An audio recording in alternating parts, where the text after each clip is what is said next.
Truck driver की कहानी। अस्सलाम वालेकुम दोस्तों, मैं हूं आपका होस्ट अरसान और मैं आपकी खिदमत में एक बार फिर हाजिर एक नई कहानी के साथ। उम्मीद करता हूं पहले वाली कहानी आप लोगों को पसंद आई होगी। उम्मीद करता हूं आप सब खैरियत से होंगे, जहां भी होंगे खुश होंगे।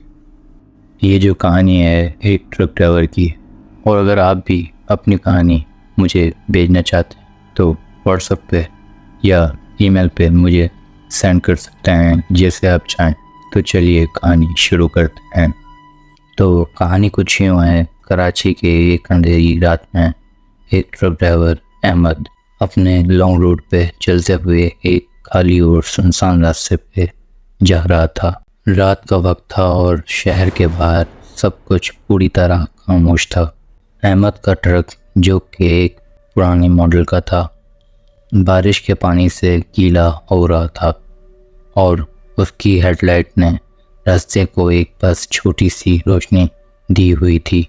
उस रात अहमद बहुत थका हुआ था, लेकिन उसने अपने सफ़र को मुकम्मल करना था और उसने रेडियो चालू किया और रेडियो सुन रहा था ताकि उसका मन बहल सके। लेकिन जैसे जैसे रात बीतती गई उसने महसूस किया कि कुछ अजीब हो रहा है। सब कुछ इतना खामोश और सुनसान था कि उसका दिल बहुत तेज़ी से धड़क रहा था, क्योंकि रात बहुत थी और सुनसान रूट था। एक वक्त ऐसा आया कि अहमद ने देखा कि एक रास्ते पर एक पुराना और ख़राब मकान था। यह मकान करीब से रास्ते के किनारे था और उसको बाहर से देखने पर ऐसा लगता था कि ये कोई पुराना और वीरान जगह है। अहमद को लगा कि यह मकान शायद एक आसान रिपेयरिंग की जगह हो सकती है, इसलिए उसने ट्रक को वहां रोका और देखा कि कुछ मदद मिल सकती है या नहीं। जब अहमद मकान के अंदर घुसा तो उसने देखा कि सब कुछ पुराना और धूल से भरा हुआ है। मकान के अंदर एक अजीब सी बदबू थी और अंधेरा इतना ज़्यादा था कि वो कुछ भी देख नहीं पा रहा था। जैसे ही उसने आगे बढ़ने की कोशिश की, उसने सुना कि अजीब सी आवाज़ जो कुछ कह रही थी, लेकिन आवाज़ इतनी धीमी थी कि वो समझ नहीं सका। मकान के एक कमरे के अंदर अहमद ने देखा कि एक पुरानी कुर्सी थी जो धूल से भरी हुई थी। उसने कुर्सी के पास एक पुरानी तस्वीर देखी जिसमें एक शक्ल थी जो उसके लिए न जाने क्यों पर बहुत डरावनी लगती थी। उस तस्वीर को देखते ही उसका दिल तेज़ी से धड़कने लगा। अचानक उसने महसूस किया कि मकान के अंदर एक ठंडी हवा चल रही है। उसने देखा कि कुछ छोटी छोटी आहटें उसके आसपास से गुजर रही थीं, जैसे कोई उसके आसपास हो। अहमद ने अपने दिल को थोड़ा संभालने की कोशिश की, लेकिन उसने देखा कि ये पुरानी दीवार पर कुछ लिखा हुआ था, यहाँ से चले जाओ वरना तुम्हें यहीं रहना पड़ेगा।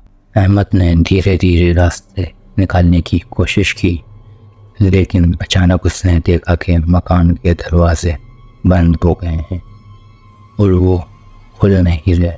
उसने सब जगह से निकलने की कोशिश की, लेकिन हर जगह से वो रुकावट का सामना कर रहा था। मकान के अंदर से एक डरावना सा चेहरा धीरे धीरे सामने आ रहा था और अहमद को लग रहा था कि उसका दिल बहुत तेज़ी से धड़क रहा है। रात के अंधेरे में अहमद की आवाज़ धीरे धीरे खामोश होती जा रही थी। फिर मकान के अंदर से एक खौफनाक आवाज़ आती है जो अहमद को समझ में नहीं आती, लेकिन उसका दिल बहुत तेज़ी से धड़कना शुरू कर देता और उसने आखिरी बार मदद के लिए चिल्लाने की कोशिश की, लेकिन कोई नहीं आया।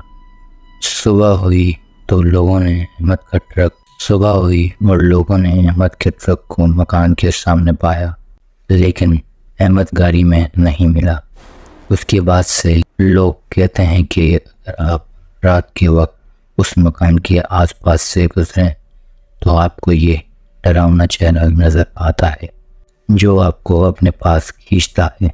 ये कहानी कराची के एक रास्ते की है जहाँ अहमद के साथ कुछ अजीब चीज़ें हुई थीं और आज भी वो मकान उसी डर से भरा हुआ है। आज भी वहाँ ये चीज़ें महसूस होती है और आज भी वहाँ से कोई रात में नहीं जाता। तो दोस्तों, ये थी आज की कहानी। अगर वीडियो अच्छी लगी हो तो लाइक करना ना भूलिएगा और कमेंट में अपनी राय का इज़हार लाजमी कीजिएगा। फिर मुलाकात होगी एक और नई कहानी के साथ। अपना बहुत ख्याल रखिएगा। अल्लाह हाफ़िज़।